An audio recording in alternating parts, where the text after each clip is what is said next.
So hello and welcome.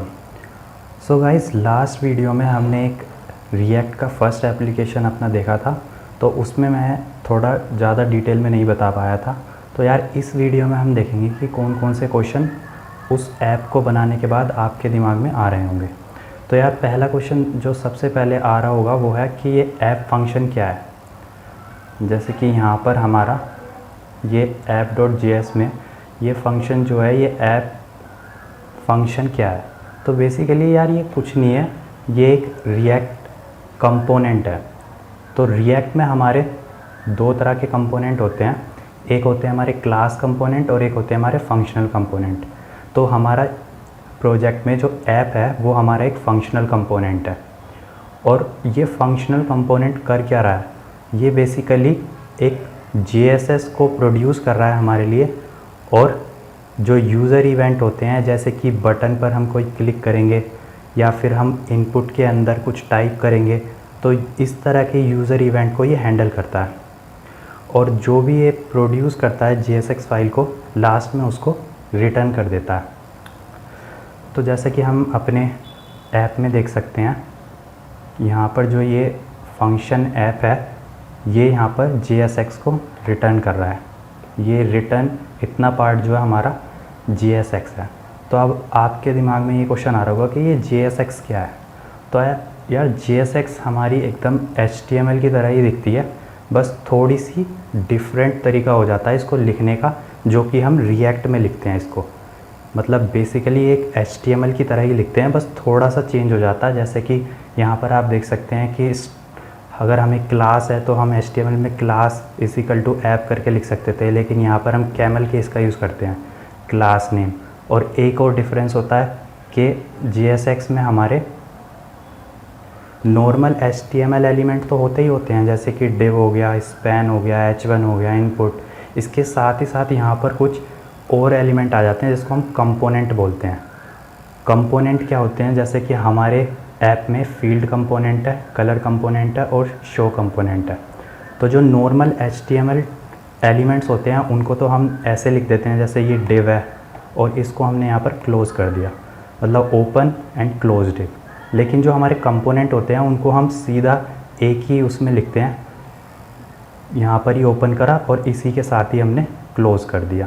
तो इस तरह से हम अपने कंपोनेंट को JSX में लिखते हैं।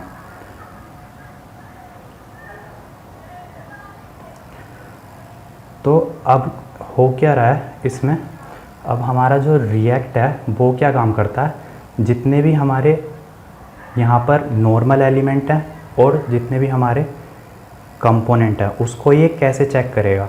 तो रिएक्ट क्या करता है, जो भी हमारी फाइल है उसको स्टार्टिंग से ही हर एक लाइन पे चेक करता है कि वो एक डोम एलिमेंट है या फिर हमारा एक कंपोनेंट है। जैसे कि मैं आपको दिखाता हूँ, जैसे कि ये हमारी app.js फाइल है। अब इसमें ये फर्स्ट लाइन पर जाएगा और इसको चेक करेगा, इस दिशा डोम एलिमेंट, यस। div हमारा एक नॉर्मल HTML एलिमेंट है, तो यस करेगा और इसको सीधा ये स्क्रीन पर रेंडर कर देगा। उसके बाद क्या करेगा, ये नेक्स्ट लाइन पे जाएगा। अब इस बार ये फील्ड को चेक करेगा, इस दिशा डोम एलिमेंट। तो इस बार आंसर क्या आएगा, नो, क्योंकि ये हमारा नॉर्मल HTML एलिमेंट नहीं है, ये हमारा एक कंपोनेंट है।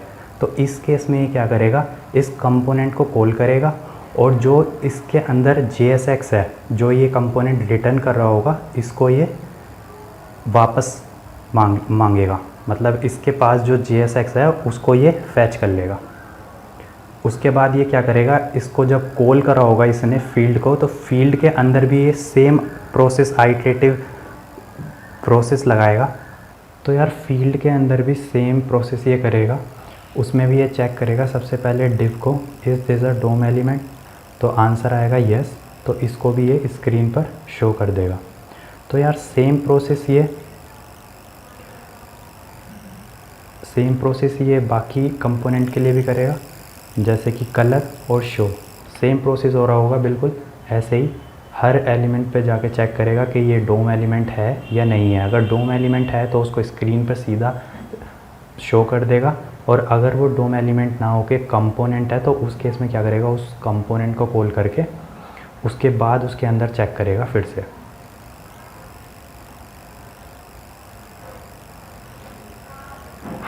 तो यार सेकंड क्वेश्चन जो आपके दिमाग में आ रहा होगा कि ये कंटेंट रेंडर कैसे हो रहा है। जैसे कि ये हमारा ऐप है, इसमें ये ब्राउज़र है, तो जैसे ही मैं इस ब्राउज़र को रीलोड करूँगा तो बिहाइंड द सिस्टम क्या सीन हो रहा होगा, क्या प्रोसेस चल रहा होगा, वो मैं एक डायग्राम के थ्रू समझाने की कोशिश करूँगा। तो जैसे ही ब्राउज़र हमारा रीलोड हुआ तो वो क्या करेगा, रिक्वेस्ट करेगा index.html फाइल के लिए। कोड सैंडबॉक्स से वो index.html फाइल के लिए रिक्वेस्ट करेगा और कोड सैंडबॉक्स उसको रिस्पॉन्स में index.html फाइल दे देगा। तो index.html फाइल हमारी पब्लिक डायरेक्टरी के अंदर होती है और ये कुछ इस तरह से दिखती है। तो इस पर हम आते हैं अभी बाद में। तो जब उसको index.html फाइल मिल जाएगी ब्राउज़र को, उसके बाद वो क्या करेगा, उसको पार्स करेगा और जितने भी स्क्रिप्ट टैग है उनको ओपन करने के लिए वो दोबारा से रिक्वेस्ट करेगा एक स्पेशल टाइप की फ़ाइल के लिए जिसका नाम है bundle.js। अब ये bundle.js क्या है, bundle.js में जितनी भी हमारे प्रोजेक्ट में जावास्क्रिप्ट की फ़ाइल हैं, जितनी भी .js की फ़ाइल हमारे ऐप में प्रेजेंट हैं, जैसे कि हमारे ऐप में color.js है, field.js है, show.js है, जितनी भी ये फाइल .js की हैं ये सारी हमारी bundle.js में प्रेजेंट होती हैं।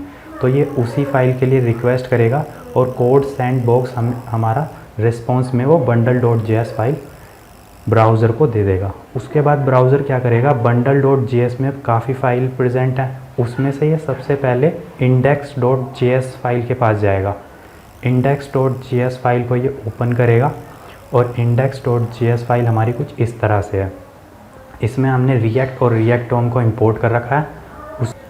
तो यार index.js फाइल जो है उसमें हमने एक रूट एलिमेंट ले रखा है और उसमें हमने एक गेट एलिमेंट बाय आईडी से रूट एलिमेंट को स्टोर करा लिया है। रूट एलिमेंट हमारा index.html फाइल में जो हमारी डिव है उसकी आईडी हमने रूट नाम से दे रखी है और इसी को हमने अपने index.js फाइल में रूट एलिमेंट के नाम से स्टोर कराया है।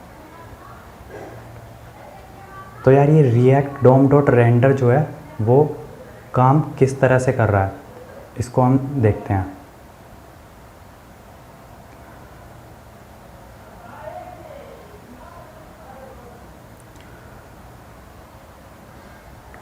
तो यार ये जो रिएक्ट डोम डॉट रेंडर है ये सबसे पहले क्या करेगा, ऐप कंपोनेंट जो हमारा है उसको कॉल करेगा और उससे जो JSX मिलेगा उसको ये HTML में कन्वर्ट कर देगा।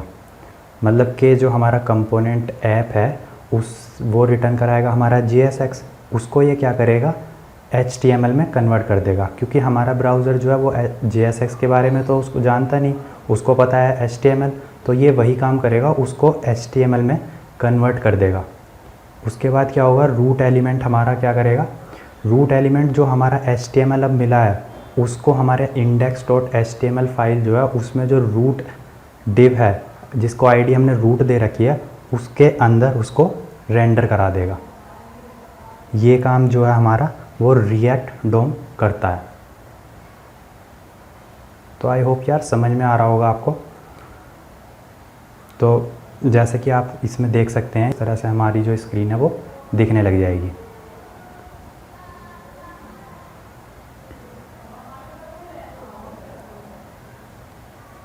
उसके बाद यार हमारा अगला क्वेश्चन है कि रिएक्ट और रिएक्ट डोम लाइब्रेरी जो हमने इंपोर्ट करा रखी है इन दोनों में डिफरेंस क्या है।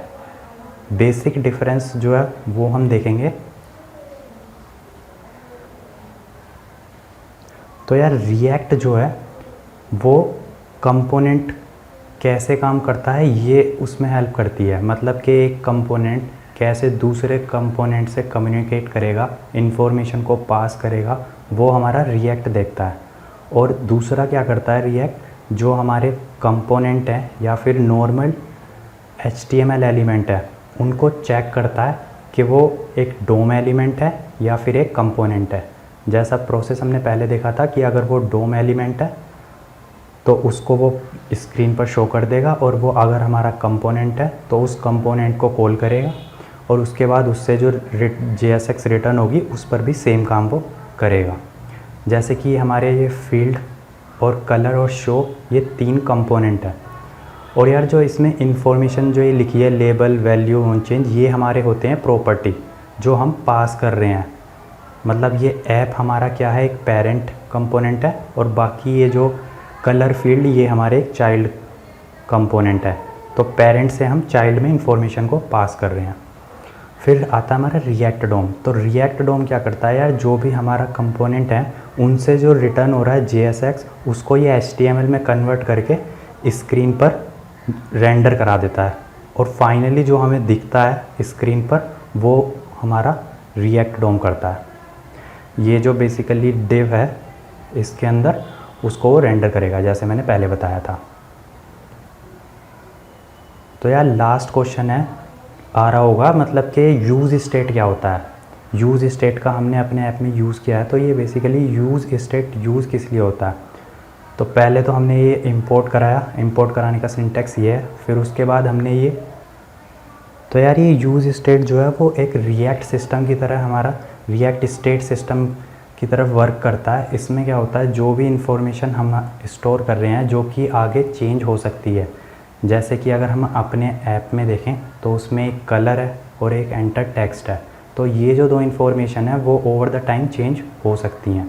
तो ये जो इन्फॉर्मेशन है इसको हम एक स्टेट में रखते हैं, स्टेट में स्टोर करके रखते हैं। जैसे कि यहाँ पर स्टेट में जो वेरिएबल हमारे हैं वो है हमारी टेक्स्ट और कलर। टेक्स्ट हमारा पहले एम्प्टी है और कलर को हमने इनिशियली रेड दिखा रखा है, इसलिए स्क्रीन पर आपको रेड भी इनिशियली दिख रहा है।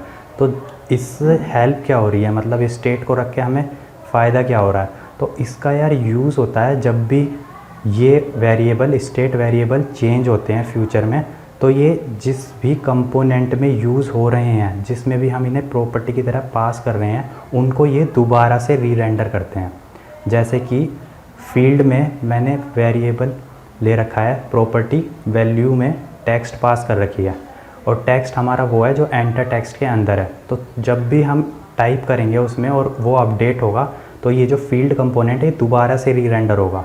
इसी तरह से शो जो हमारा कंपोनेंट है उसमें भी हमने टेक्स्ट पास कर रखा है, और वो शो भी हमारा दोबारा से री-रेंडर होगा। इसीलिए हमें जो आउटपुट है वो तुरंत ही चेंज वाला दिख रहा था। जैसे ही हम टाइप कर रहे थे वो तुरंत ही कैसे हो रहा है, वो इस स्टेट की हेल्प से हो रहा है कि जैसे ही स्टेट हमारी अपडेट होती है वो तुरंत ही जितने भी कंपोनेंट में हमने पास कर रखे हैं वो प्रॉपर्टी की तरह, वो सभी री-रेंडर होते हैं। तो ये बेसिक मतलब होता है हमारे स्टेट सिस्टम का। तो आई होप गाइस यार आपको कुछ क्लियरिटी मिली होगी, कुछ क्लियर हुआ होगा किस तरह से रिएक्ट और रिएक्ट डोम काम करते हैं, किस तरह से बिहाइंड द सीन ब्राउज़र और कोड सैंडबॉक्स के बीच में कम्युनिकेशन हो रहा होगा। ये सब चीज़ें आपकी थोड़ी बहुत क्लियर हुई होंगी। और अगर अभी भी अगर आपकी क्लियर नहीं हुई है तो यार इन सब चीज़ों को हम दोबारा से देखेंगे। एक बार फिर हम दोबारा से इनको एक एक स्टेप बाय स्टेप इनको देखेंगे। तो पैनिक ना हो, अगर डाउट है इससे रिलेटेड तो यार आप कमेंट में करें, और I would be very happy to help you out. तो गाइस अगर अभी तक आपने चैनल को सब्सक्राइब नहीं किया है तो यार चैनल को सब्सक्राइब करके पास वाले बेल आइकन को प्रेस कर ले, ताकि कोई भी वीडियो की नोटिफिकेशन आपसे मिस ना हो। और यार अगर वीडियो आपको पसंद आ रही है, अगर कुछ भी आपको गेन हुआ है इस वीडियो से, तो यार वीडियो को लाइक करके हमारा मोटिवेशन बढ़ाएं। थैंक यू गाइस, यार मिलते हैं आपको नेक्स्ट वीडियो में।